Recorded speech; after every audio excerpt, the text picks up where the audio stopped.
تمام سامعین و ناظرین کا خیر مقدم ہے اردو قواعد کی دنیا میں۔ مستقل کلمے کی چوتھی بڑی قسم فعل کے بارے میں آج ہم مفصل بحث کریں گے۔ فعل ہے کیا؟ فعل وہ کلمہ ہے جس سے کسی وقت میں کام کا کرنا یا ہونا زمانے کے لحاظ سے پایا جاتا ہے، جیسے احمد پڑھا، خط لکھا گیا، سوہن نے کتاب خریدی۔ اب آتے ہیں فعل کی اقسام کی طرف۔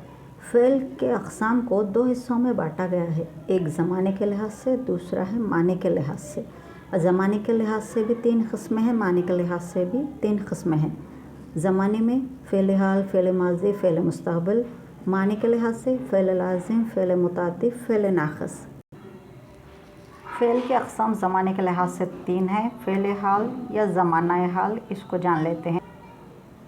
فعل حال وہ فعل ہے جس سے کام کا ہونا موجودہ زمانے میں پایا جائے، جیسے میں جاتا ہوں، تم کھاتی ہو۔ فعل ماضی یا زمانہ ماضی وہ فعل ہے جس سے معلوم ہوگا کہ تمام کام گزرے ہوئے زمانے میں واقع ہو، جیسے کہ احمد پڑھا، میں نے آم کھایا۔ فعل مستقبل یا زمانہ مستقبل وہ فعل ہے جس سے کام کا ہونا آئندہ زمانے میں پایا جائے، جیسے میں لاؤں گا، میں جاؤں گا یا پھر میں آم کھاؤں گی۔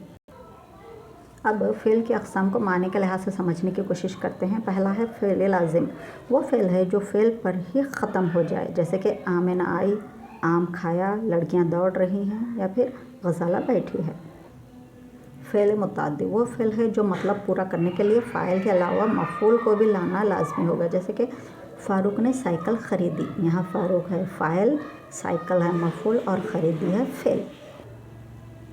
تیسری قسم فعل ناقص وہ فعل ہے جو پورا مطلب ادا کرنے کے لیے اسم یا ضمیر کے علاوہ خبر کو بھی ظاہر کرے، جیسے کہ قیصر بیمار ہے، وہ لڑکا جاہل ہے۔ قیصر اسم ہے، خبر جو ہے اس میں بیمار ہے ناقص، فعل ناقص۔ وہ لڑکا جاہل ہے، اس میں وہ ضمیر ہے، لڑکا اسم، جاہل خبر، ہے ناقص۔